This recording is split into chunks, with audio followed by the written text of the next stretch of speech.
8ஆம் வகுப்பு நூல்வெளி பக்கம் 45 பெருநாவலர், முதற்பாவலர், பொய்யில் புலவர் முதலிய பல சிறப்புப் பெயர்களால் குறிக்கப்படும் திருவள்ளுவர் 2000 ஆண்டுகளுக்கு முற்பட்டவர் என்பர்.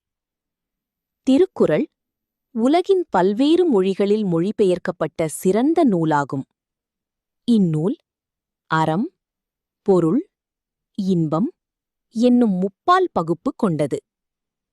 அறத்துப்பால் பாயிரவியல், இல்லறவியல், துறவறவியல், ஊழியல் என்னும் 4 இயல்களைக் கொண்டது. பொருட்பால் அரசியல், அமைச்சியல், ஒழிபியல் என்னும் 3 இயல்களைக் கொண்டது.